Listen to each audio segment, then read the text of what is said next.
আপনার স্ত্রী ব্লগ করেন, অনেকেই এটাকে বউ ব্যবসায়ী হিসাবে সমালোচনা করে থাকেন। কখনো বলতে ইচ্ছে করে স্ত্রীকে যে সব করার দরকার নাই?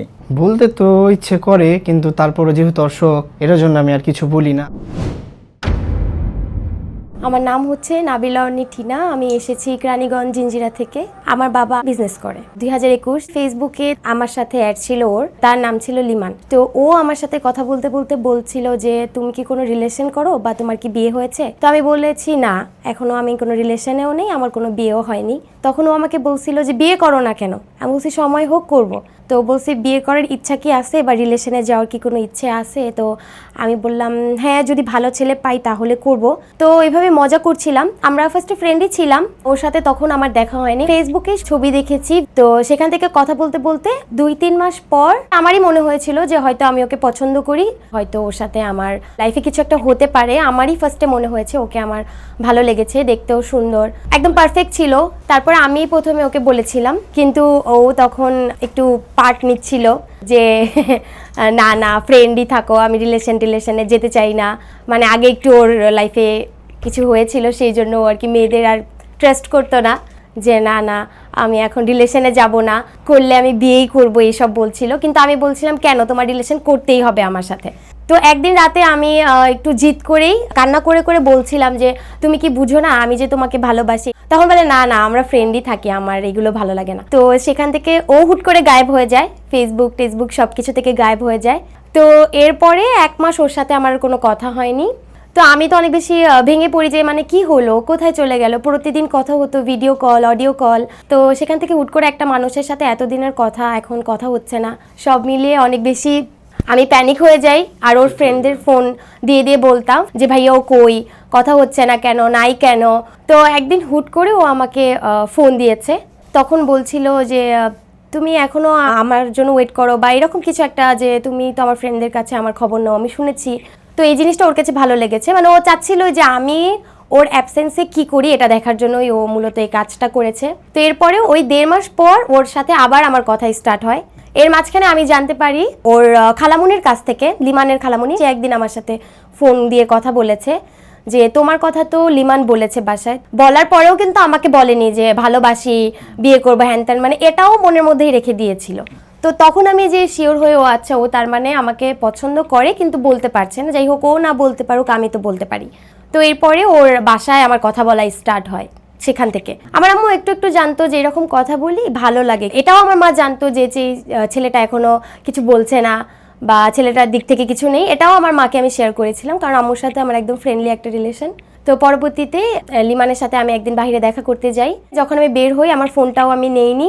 তো আমার বোন আমার বললো কোথায় চলে গেল, মানে এখন তো দিনকাল অত একটা ভালো না। তো আমার বোন একটু টেনশনে পড়ে যায়, তখন আমার আম্মুকে বলে। তো মাদের মন তো একটু অন্যরকম হয়। তো সেখান থেকে আমার আম্মু আবার আমার বোনের কাছ থেকে ওর আম্মুর নাম্বারটা নেয়।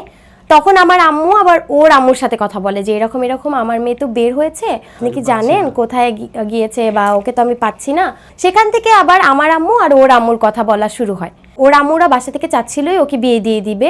তো এক পর্যায়ে ওর আম্মু আবার আমার আম্মুকে বলে আচ্ছা ঠিক আছে, তাহলে আমরাও তো বিয়ে দিতেই চাচ্ছি, আপনার মেয়ে তো ওকে পছন্দই করে, আমার ছেলেও তো পছন্দই করে, তাহলে আমরা ওদের বিয়েটা দিয়ে দিই। তো 2022-এর মার্চে ওর ফ্যামিলি আমাদের বাসায় আসে প্রথমবারের মতো। আমার আপার সাথে কথা বলে বিয়ের ব্যাপারে কথা বলার জন্য। যে লিমানের আম্মু সে প্রথমে বলেছিল যে আমরা একটু এঙ্গেজমেন্টের মতো করে রাখি। তো মুরব্বীদের কথা এক পর্যায়ে আসে যে না, এঙ্গেজমেন্ট না, আমরা তাহলে কাবিন করে রাখতে পারি। তারপরে এক পর্যায়ে আমাদের জুনের 24 তারিখে কাবিনটা হয় 2022-এর। তারপরে তো এইভাবেই আমি আমার বাসায় ছিলাম, মার বাসায়, আর হচ্ছে ও তো ওর বাসায় ছিল। তো এইভাবে আমরা 1 বছর ছিলাম, একদম লং একটা ডিস্টেন্স ছিল মিরপুর আর জিঞ্জিরার মধ্যে। তো ও মাঝে মাঝে আসতো, আমি সেভাবে যেতাম না। আমি কোনো ওকেশন হলেই শুধু যেতাম, যেমন ঈদ বা বাসায় কারো বিয়ে টিয়ে হলে আমি যেতাম। তারপরে 1 বছর পর আমাদের আবার 2024-এর অনুষ্ঠান হয় ফেব্রুয়ারির 8 তারিখে। তারপর থেকে তো আবার নতুন একটা জীবন শুরু হলো, নতুন মানুষদের সাথে সংসার করা স্টার্ট করলাম। এই সেই মানুষ যার জন্য আমি এত পাগল ছিলাম। তারপরে অনেক কনভিন্স করে আমি কিন্তু কান্নাও করছি ওর জন্য, কিন্তু জেদের বসে যে কেন রিলেশন করবা না, করতেই হবে। তো যখন এক পর্যায়ে রিলেশন হয় নাই, তখন মাথায় একটা জিদ চেপে বসলো বিয়ে করব, বিয়ে করলে ওরেই করব। ওর সাথে যখন আমি কথা বলা শুরু করেছিলাম প্রথমে, তখন ওর সাথে আমার ভাইবটা একদম ম্যাচ হয়ে যাচ্ছিল, মানে ওর সাথে আমি অনেক বেশি কমফোর্টেবল ফিল করতাম। আমার নাম মোহাম্মদ ওমর সামিউল লিমান। আমি ঢাকা কেরানীগঞ্জ জিঞ্জিরাতে থাকি, চাকরি করি আপাতত। আছি আলহামদুলিল্লাহ, তাকে নিয়ে ভালোই আছি। 10 দিলেও কম হবে। ফার্স্ট অফ অল ওই অনেক মিশুক, আর ওর মনে দিলে কোনো কিছু থাকে না। মানে যদি কোনো কিছু নিয়ে কষ্ট পায় থাকে, ওই ডাইরেক্ট বইলা দিব যে লিমান আমার এই জিনিসটা কষ্ট লাগছে, কিন্তু পরে মনে আর কোনো কথা রাখে না, যে হ্যাঁ ওই নিজের ভিতরেই এটা সলভ করে ফেলা। যেটা ভালো অবশ্যই আমাকে সাপোর্ট করবে, যেটা খারাপ ওটা অবশ্যই বলবে না। প্রথমে বলি ছেলে হিসাবে কেমন। মার জন্য একদম 100-এ 100, বউয়ের জন্য 100-এ 100, বাবা হিসাবেও 100-এ 100, মানে একটা ছেলে হিসাবে পুরো পারফেক্ট। আমাদের বিয়ের তো 4 বছর হইল, তো এখন আলহামদুলিল্লাহ আমাদের কিন্তু একটা বেবিও আছে, ছেলে। ওর নাম হচ্ছে লিয়াম। অনেকেই বলে মাকে ছাড়া মা হওয়া যায় না, এটা কিন্তু এখন সবাই বলে, কিন্তু আমার ক্ষেত্রে এটা পুরাই উল্টা। আমি আমার ফুল প্রেগনেন্সি জার্নিতে কিন্তু আমার মার বাসায় একবার গিয়েছি। আমি জানি না, নজরও লেগে যেতে পারে, সবাই মাশাআল্লাহ বলে দিয়েন। আমার শাশুড়ি এত ভালো আলহামদুলিল্লাহ। তো আমার শাশুড়িকে দেখেছি আমি সব সময়, কোনো ভেদাভেদ করতে দেখিনি, মানে ওনার মেয়ে যেমন আমিও তেমন। তো যখন থেকে উনি জানতে পারে আমি প্রেগনেন্ট, আমাকে 1 গ্লাস পানিও ঢেলে খেতে হয়নি নিজে থেকে। আর ওষুধের কথা যদি বলেন, আমার যে শ্বশুর, সে নিজে এসে আমাকে পানি দিয়ে ওষুধ খাওয়াতো, যে তুমি টাইমলি ওষুধ খাও। আমি জানি না এরকম শ্বশুর কয়জনের আছে বা এরকম শাশুড়িও কয়জনের আছে। পুরাটা প্রেগনেন্সিতে আমাকে এত বেশি টেক কেয়ার করেছে সবাই। তারা আমার পুরো প্রেগনেন্সি জার্নিতে কি খাবো, কি করলে ভালো লাগবে, সব করতো। হ্যাঁ, আসলেই স্বপ্নের মতোই কাটতেছে। মানে আমি এখন পর্যন্ত 2 বছর সংসার, আমি সংসারই করি নাই বলতে গেলে। আমি 1 গ্লাস পানিও ঢেলে খাই না। কি রান্না করলো, কি খাবে, এখনো পর্যন্ত আমি চুলার পাশে যাই নাই। আমার শাশুড়ি আমাকে যাইতে দেয় না, তুমি আরাম করো, তুমি আমার নাতি পালো, সংসার করার জন্য আজীবন পড়ে আছে। অনেক সংসারে আছে না যে তুমি এটা খেতে পারবা না, তুমি রান খাইতে পারবা না, মাছের মাথা খেতে পারবা না। আর এদিকে আমার ক্ষেত্রে উল্টা, মানে ওই খাওয়া দাওয়ার টাইম মতো করে না দেখে উল্টা ওর সাথে রাগারাগি করে। তো তখন আমি অনেক ব্লেস ফিল করি নিজেকে, যে আসলেই তো মানুষ ফেসবুকে ঢুকলেই কিন্তু দেখা যায় যে হ্যাঁ প্রেগনেন্সিতে মাকে ছাড়া মা হওয়া যায় না, বা শ্বশুর বাড়িতে ভাতের অনেক দাম, হাজব্যান্ড এমন তেমন, মানে অনেক নানান নেগেটিভিটি। কিন্তু আমার জীবনে আলহামদুলিল্লাহ কোনো নেগেটিভিটিই নাই। ওকে আমি অনেক বিশ্বাস করি। আমি জানি না সামনে বলাটা ঠিক হবে কিনা, কিন্তু আমি আসলেই ওকে অনেক বিশ্বাস করি। এখন কি করতে পারি, শুধু বিশ্বাস করতে পারি। যদি বিশ্বাস না করি তাহলে কিন্তু প্রতিদিনই একটা না একটা জিনিস নিয়ে ঝগড়া বিবাদ লাগতেই থাকবে, যদি সন্দেহ করতে থাকি। আমার সাথে ঝগড়া হয়, আমি একটু রাত্রে একটু দেরি করে বাসায় যাই, এই সামান্য এতটুকু নিয়ে ওর সাথে আমার প্রতিদিন রাতে ঝগড়া লাগে। এখন যদি সময়ের কথা বলি, বলবে তোমাকে তো অনেক সময় দেই। আমি বলি কি সময় দেয়, যেই ঘড়ির কাঁটা 10টা বাজলো রেডি হয়ে নিচে দৌড়। ওই যে 10টা বাজে নিচে যায়, 12টা 12:30 বাজে আসে, তখন যখন আমি রাগারাগি করি তুমি আমাকে সময় দাও না। ফেসের রিয়াকশনটা মাঝে মাঝে ভয় করে অনেক, কেমন জানি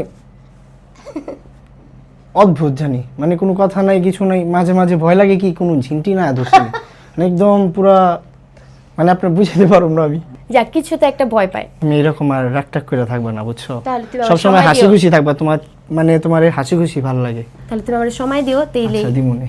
স্বাভাবিক ছেলেরা আড্ডা দিবে, ছেলেরা আড্ডা দেয়, কিন্তু একটু কমায়া, আরেকটু কম। ভবিষ্যতে প্ল্যান হচ্ছে, আপাতত তো ও জব করে, আমি চাই ওর নিজের একটা বিজনেস হোক।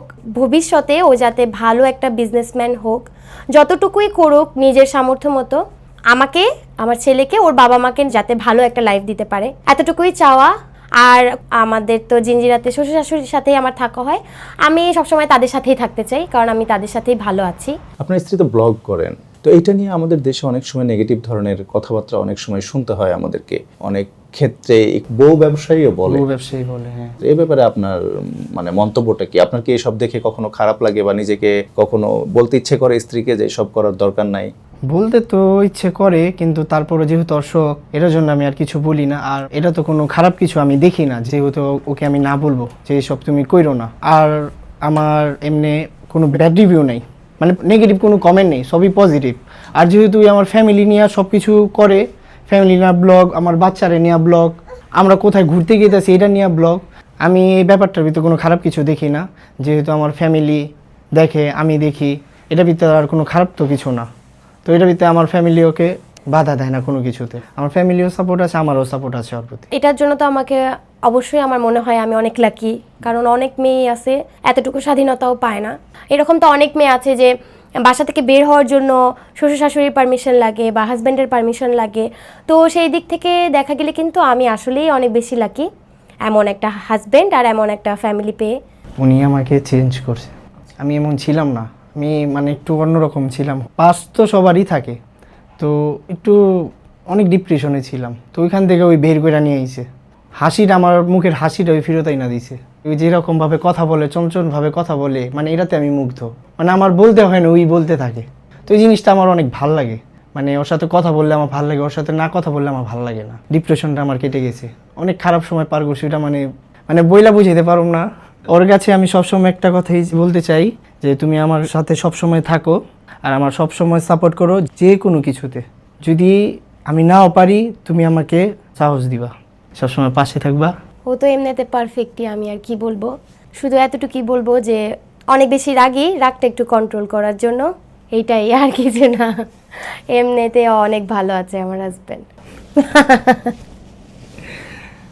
আপনারা শুনছিলেন একজন সুখী দাম্পত্য জীবনের গল্প। আমাদের স্টুডিওতে অনেক সময় অনেক ভাঙা গড়া, অনেক ভেঙে যাওয়া নারী আসেন, পুরুষ আসেন এবং কান্নায় ভাসিয়ে ফেলেন আমাদের স্টুডিওতে। কিন্তু মাঝে মাঝে আমরা চেষ্টা করি আপনারা যাদের ভালোবাসা দেখে বেশি করে ভালোবাসতে চাইবেন এবং ভালো থাকার চেষ্টা করবেন, এমন কিছু গল্প আপনাদের সামনে উপস্থাপন করতে, এবং তেমনই চেষ্টা ছিল আজকে। আপনারা শুনে জানাবেন কেমন ছিল আমাদের এই পর্বটা। ধন্যবাদ সবাইকে। আসসালামু আলাইকুম।